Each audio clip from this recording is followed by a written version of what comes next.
Okay. So this particular class or class tonight is focused on insight on SBIR, which is American or SBA's seed fund, and then there's also SBICs as well. And so I wanted to introduce the program to everyone to explain how they work and how some companies have used these federal grant dollars as well as federal contract opportunities to fuel their innovation development or tech development or growth opportunities. And so, ha- since we have a small group of folks here, has anyone heard of SBIR or SBIC funding at all? You can just unmute. I have not. Okay. Kelsey? I have not. All right. And I don't know if Chara or Cheryl can hear me or not, but have you heard of it?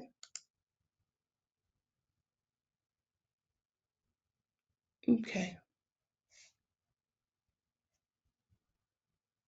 Maybe they're not working.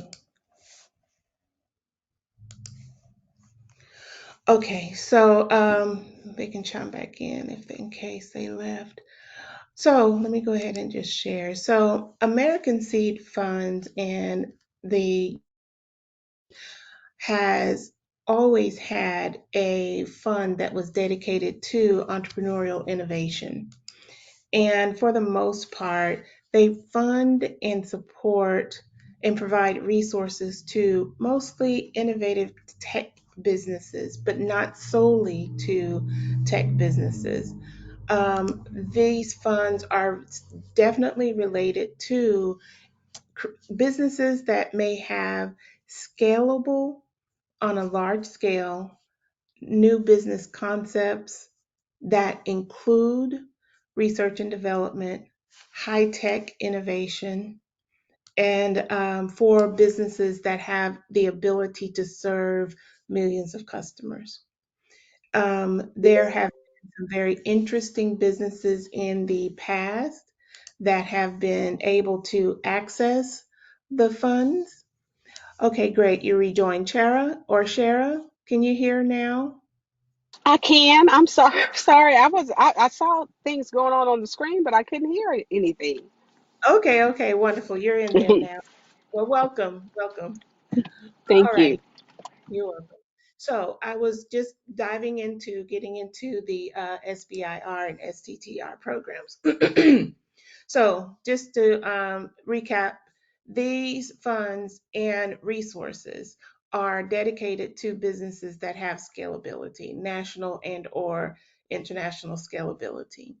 These funds are typically going to go to businesses who are in need of tech resources, research and data, as well as development resources to help fuel and fund scaling and growth.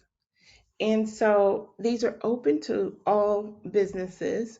This is not anything that is for large only.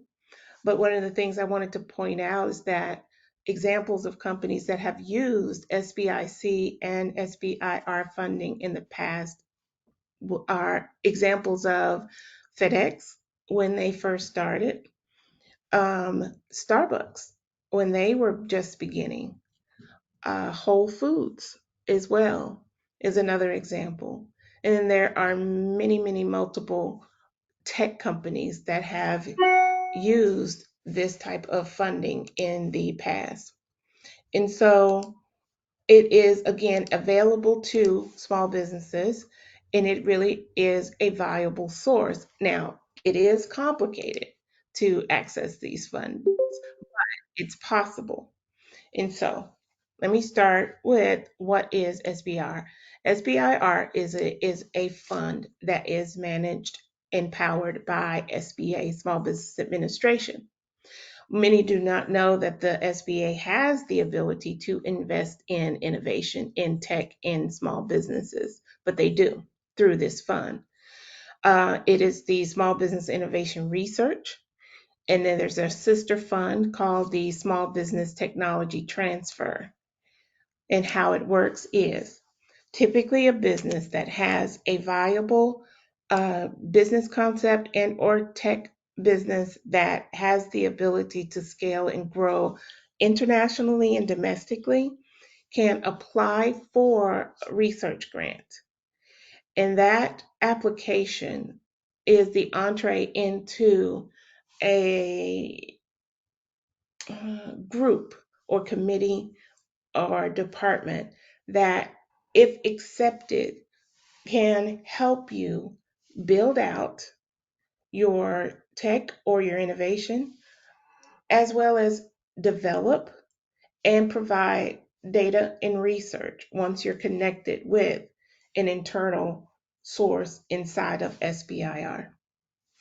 It is, again, something that most of us have never heard of before, but it certainly is available. And what we've found over time is that many of our business owners never heard of it and never have applied for federal contract dollars or federal grants. Now, once, if you have an idea, a tech idea, a business idea that could go national and or global, you can begin the process of applying for the research grant.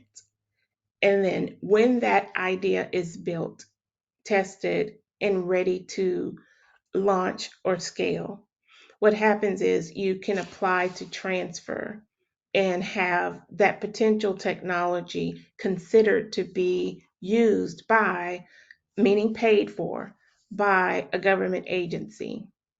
So it's sort of like a feeder program, if you will, whereas you use the innovation grant to build out your concept or the product, and then that product then becomes a product that can filter or transfer to a marketable product to government agencies that they would contract to use.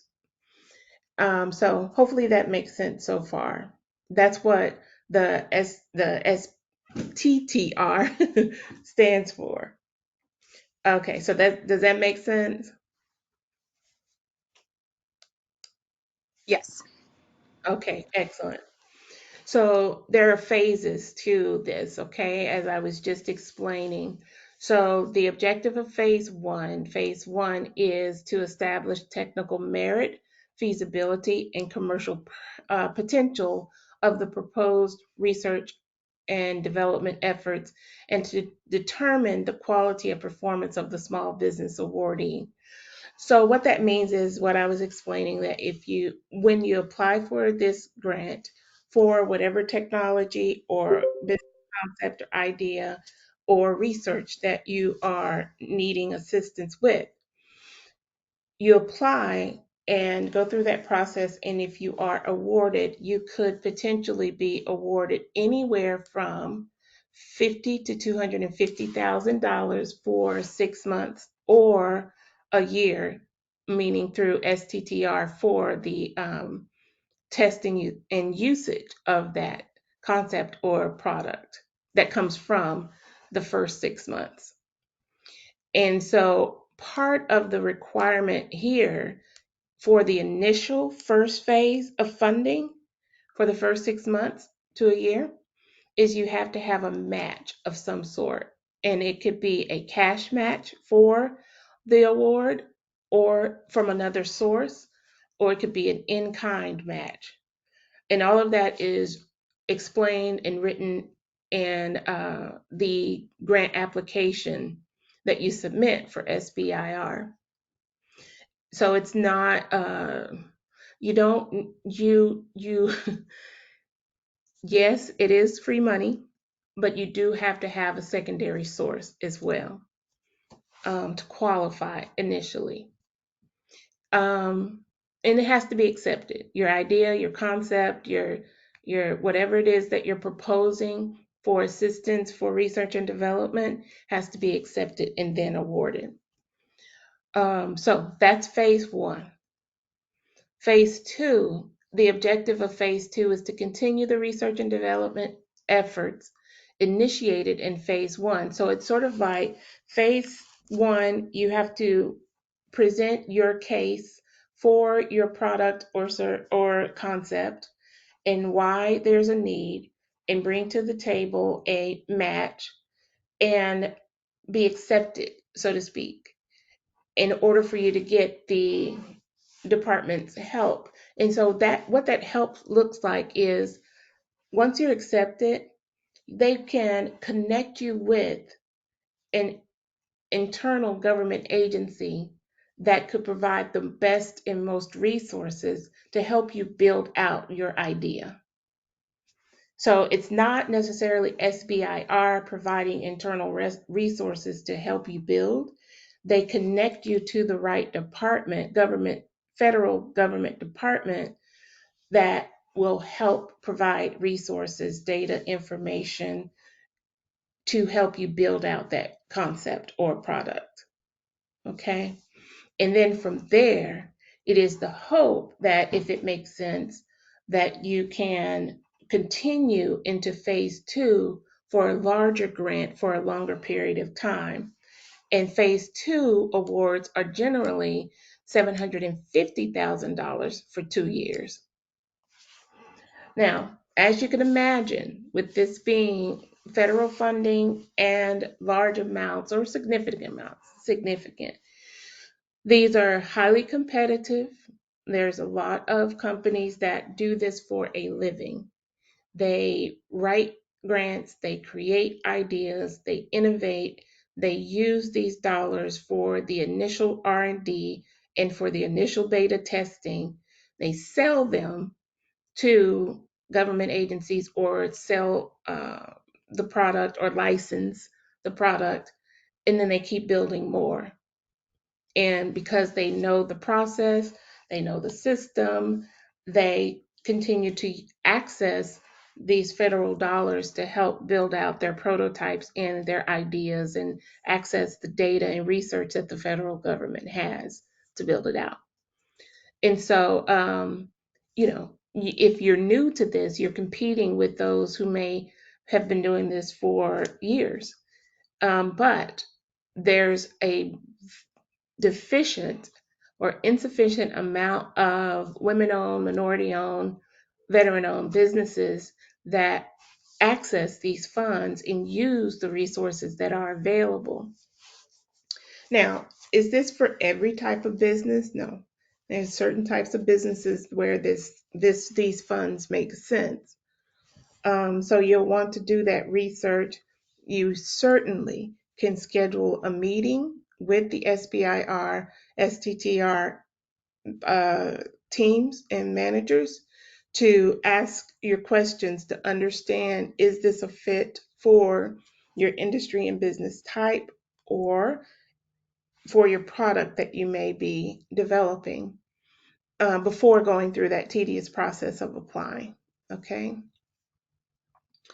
Phase three, the objective of phase three, where it's appropriate, is for the small business to pursue commercialization.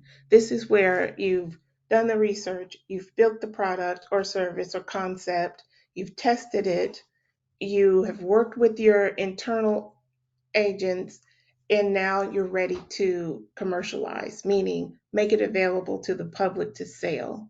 This is phase three. And so the objective of phase three is for the small business to pursue commercialization and resulting from work from one and two. And then the programs are not funded. You're given a connection to the right agencies that you've already identified this would serve or fit. Okay, because you did it in phase one and two, you know which agencies your product or your concept would work best for. And so this is where you make the connection through the STTR pipeline is the word I'm looking for. And this is where you potentially then would get contracts for licensing that product or contracts for your concept or services through those government agencies that you make connections with. Okay. And so, what's really interesting is that this works. These funds are real.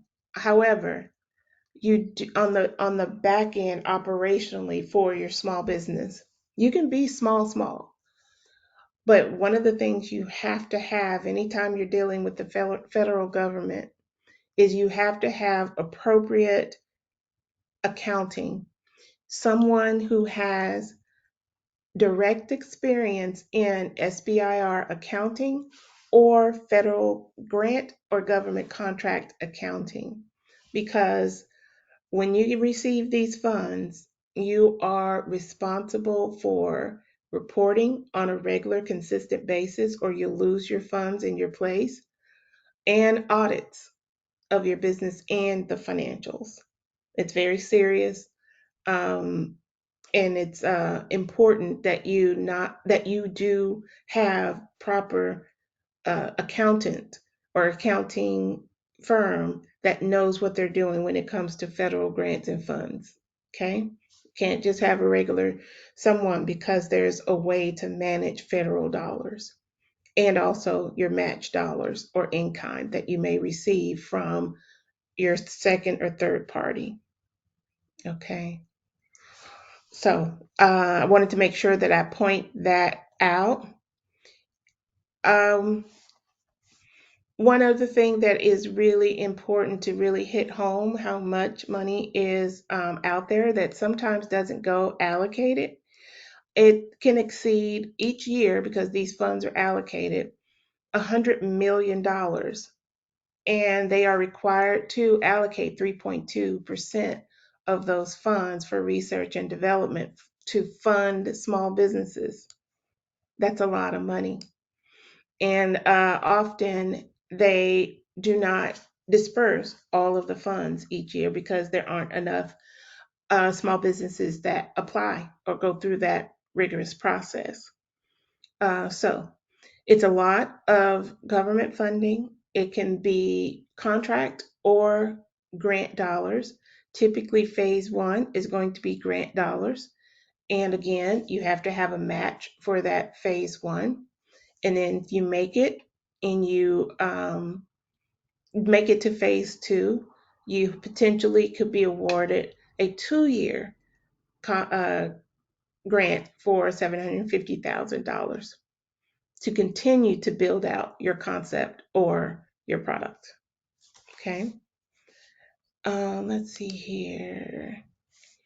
Eligibility. This one is important. Okay. You have to be a for-profit business. This is not nonprofit grants. It is not for a social enterprise, neither. You have to be a for-profit entity, LLC or corporation. The legal structure is not necessarily important. It just has to be legally structured. LLC or corporation, whether C Corp or S Corp, ideally. There has to be more than 50% owned and controlled by one or more individuals who are U.S. citizens or permanent resident aliens of the United States, or another small business can own the business. Okay. And that small business has to be owned by a U.S. citizen or resident alien. And you cannot be larger than or have more than 500 employees. So all of you all's businesses would qualify for that because you have less than 500 employees, including affiliates. Let's see. For STTR, you can partner. This is really something that's really important. You can partner with a nonprofit research institution, such as a college or university, or a domestic nonprofit research organization, to apply for the funding. that could be your match as well. And so if you have an idea, a concept that you feel potentially could have the ability to scale across the US, and you find a institutional partner that has an interest in what you're doing. They do this a lot at UTD, University of Texas at Dallas, and a lot of the larger institutions, especially the Yales and the Harvard, Stanford, and so forth. SMU, not as much as the others, but they do. And so I say that to say that if you have a concept or a product that's innovative and scalable, and you have relationships with an institution, it's worth having a conversation with them to determine whether or not it's feasible to apply for SBIR funding to help fund the research and development and the prototype development of your concept or product. Just keep that in mind. Let's see here. Now, how does STTR differ from SBIR? There are three important aspects, so let me review that with you. I'll blow that up. Okay, so STTR differs from SBIR in three important aspects, and remember these are two different pots of funding or dollars. The small business awardee and its partnering institution are required to establish an IP agreement, intellectual property agreement, detailing the allocation of intellectual property rights and the rights to carry out follow-on research, development, and commercialization. So simply what that means is that once you get to the STTR pipeline in process, third phase, you have to have already had some form of an agreement with your partner as to who's going to own it, who's going to manage it, who's going to sustain it, and reporting responsibilities, accounting responsibilities, all of that laid out in a contract of sorts, IP contract, prior to getting to that phase. Okay. Also, STTR requires that the small business perform at least 40% of the R&D and a single partnering research institution perform at least 30% of the R&D. So it's not 50-50 sharing of the responsibilities of the development of the concept or product. You have to show and have the ability to prove and demonstrate that you, your small business, your team, that you all are doing at minimum 40% of the work. And there is a way to prove that and do that. But then the institution has to at least provide 30%. So keep that in mind. So no one gets a free ride in this relationship, is essentially. The institution would be bringing something to the table, whether it is a lab, research, data, access to database, a researcher. They bring something to the table in the partnership. You bring something to the table in the partnership and be able to report on that work. And then lastly here, the STTR program allows the principal investigator to be primarily employed by the partnering research institution. And so what that means is you as the CEO of your company, if you collaborate and partner with an institution, they can hire you as a contractor to work on your own project, which is customary and standard. You just have to work out those details prior to applying.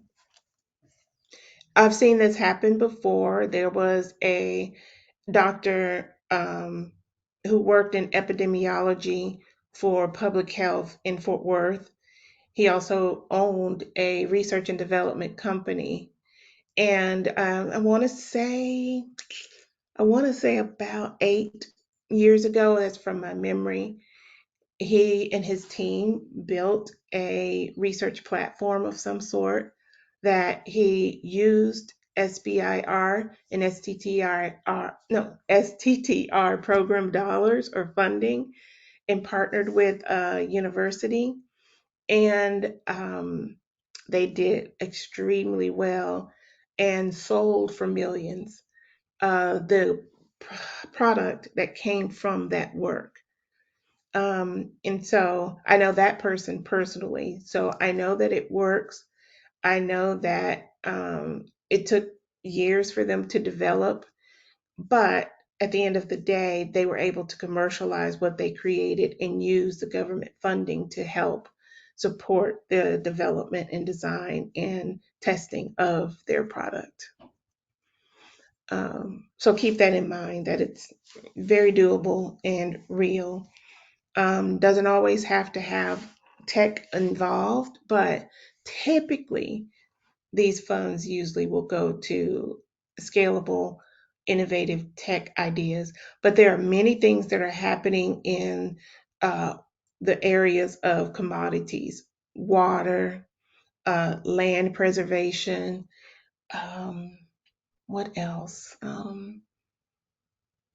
lot of bio research, anything that's related to biotechnology or medicine or um, plants and things like that. Those are something that those are items that are definitely high on the list when it comes to innovative research, if I'm making sense.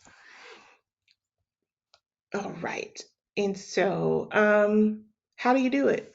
How do you apply? So, let's see here.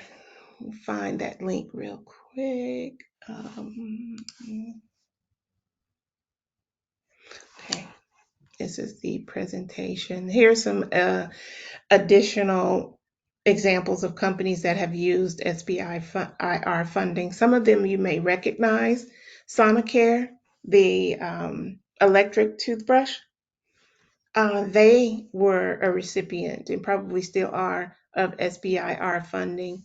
23andMe, if you ever heard of this website, are recipients of SBIR and STTR funding.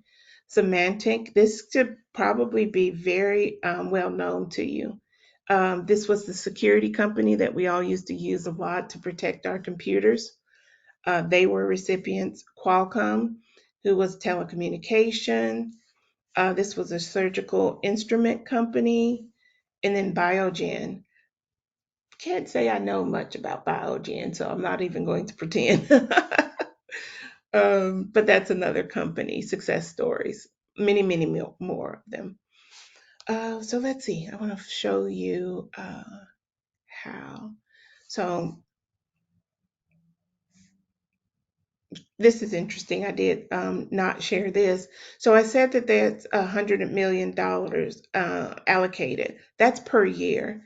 They spend $3.2 billion minimum each year as relates to SBIR funding and supporting the program. It's a lot of money. STTR is less money, as you saw.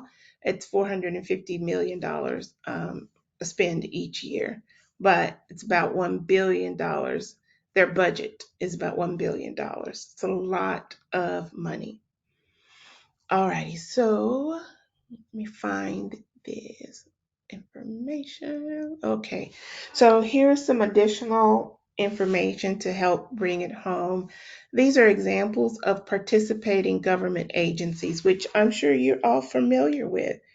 You have USDA, that is a participating government agency on the federal level that participates in SBIR and STTR. So, what that means is when I was sharing with you that if you have a concept or a product that would fit a need that Department of Agriculture may have, and there's too many to share now, that is a potential department that you could be connected with into for your SBIR project in partnership with a university or college to help build out your concept or your product or service.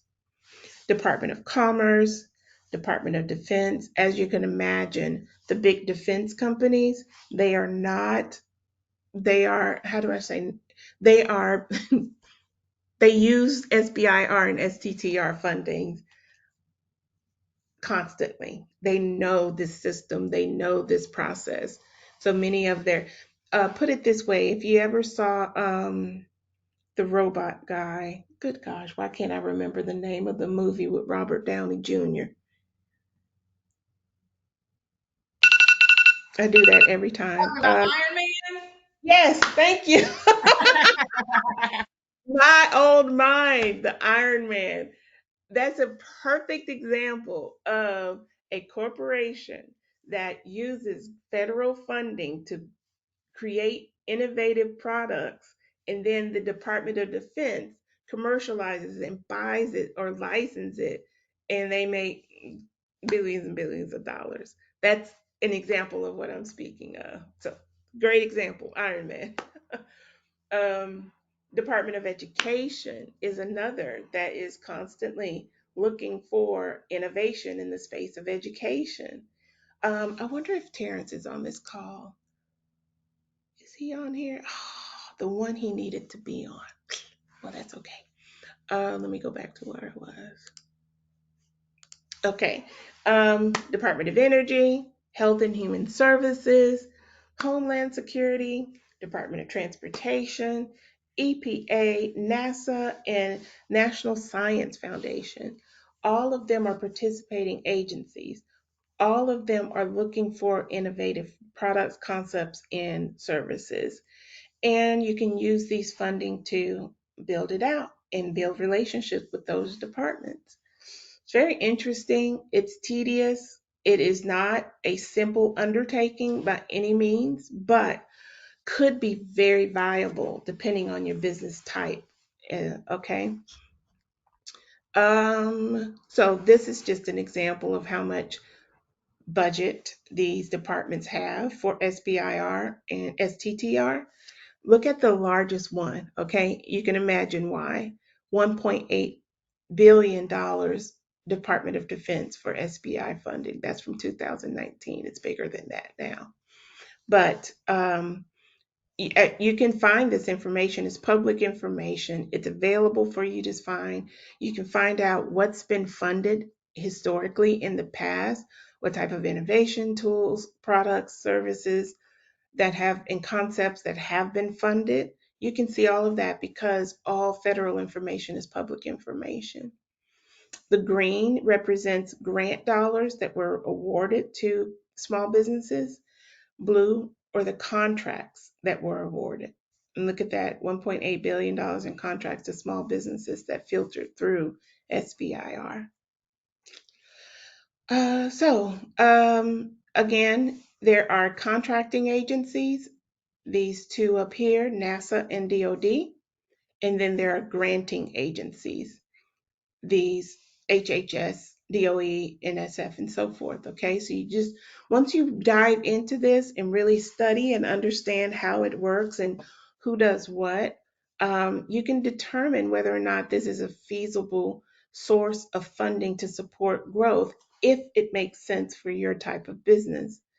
Um, let's see, SBLE's role. That's not important. Find the information. So, as I was sharing with you before, on the website that I was showing you before, you can look up under the tab that says awards, and you can look up to see what small businesses or entities have been awarded these grant dollars and contracts. It's public information. You can see what their innovation was or their research that they're working on. Some of it is like super duper legalese, scientific, over the top, space moon type of projects, and then some of them are not. As I mentioned, Starbucks and um, FedEx and others have been recipients back way back in the day when they first started to get started. So just keep that in mind. You can research all day and look and see what's out there. It's a lot of information, and some of it is like especially when you get into NASA and small science and so forth. So resources. There's a resource tab on the website where you can find out more information about the program, the VC participation in the program, everything you want to know about the seed fund is here. It is available, it's open information, it's there for you to use. And it explains how to apply, what your eligibility are or should be, what tools are available, and even presentations on how to do business with the US government, what impact this funding has on the economy, and historic conference presentations on the topic is there if you want to continue to be enlightened and truly understand what this all really means. One of the things that's really helpful too is there used to be a show, I think it was on CNBC or MSBC, or no, CNBC, or one of those news programs that used to have a show of how it was made, or especially a lot of tech shows as to how these tech companies create the tech, like what do you call it, amputee arms. I'm saying it wrong, but those folks who create the autonomous limbs and the tech that goes into it, or the tech to be able to read people's health through lasers. It was a show that highlighted all of these innovative technologies and products and business concepts that were being built here in the US, and many of them were SBIR funded. They were CEOs who went through the process to understand how it worked so that they could get their prototypes built and then move to commercialization. So it's a lot of shows that I don't know if they're still running or airing those shows. They were very popular during the period when tech was all the rave and during the high tech phase or the .com phase, but they're still on YouTube, and you can find as much information as you want about those SBIR funded companies on YouTube as well. Okay. So, where to begin? This is just to help you in your research to understand what is funded.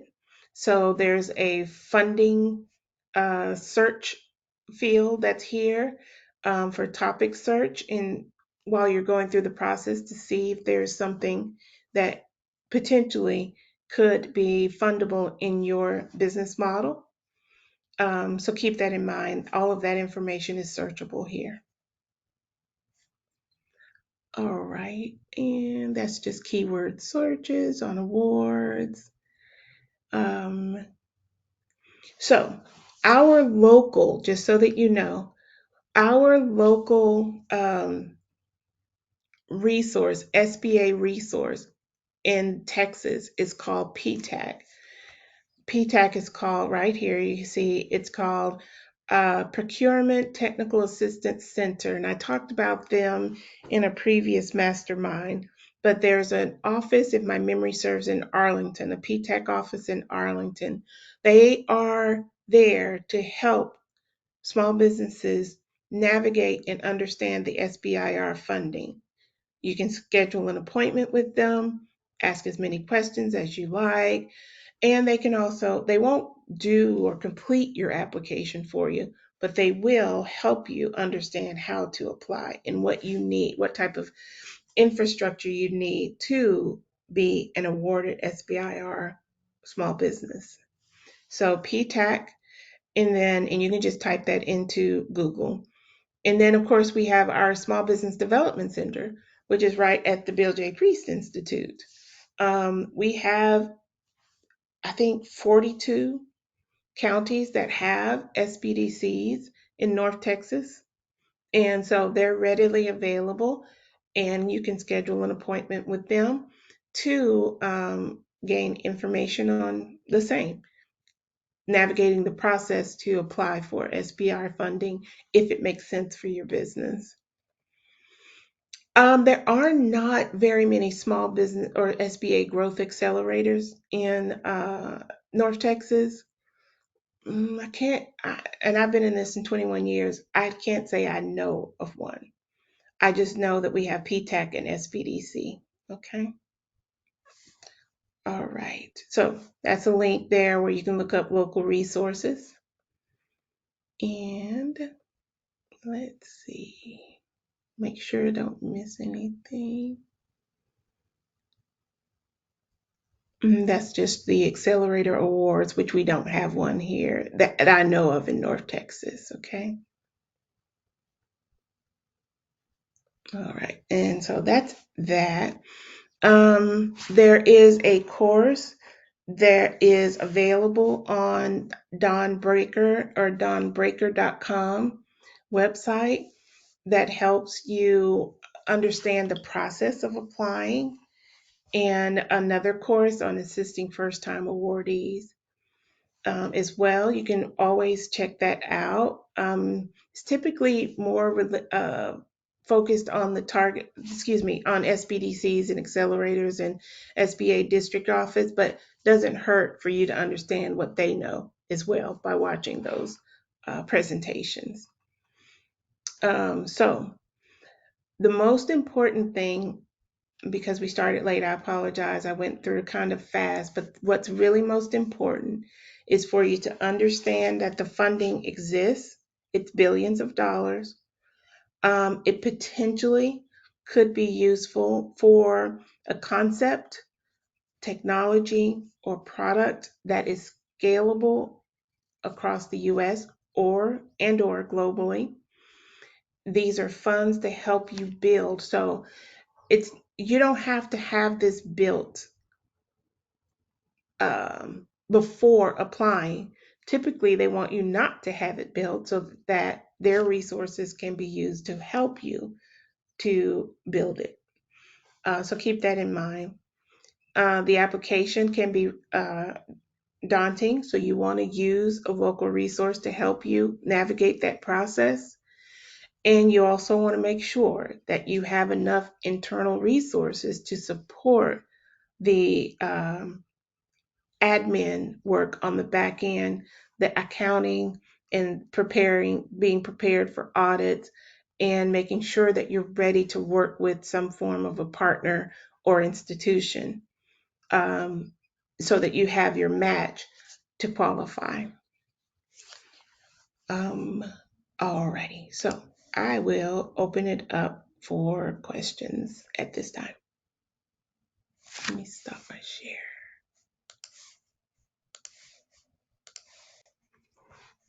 Any questions about the funding?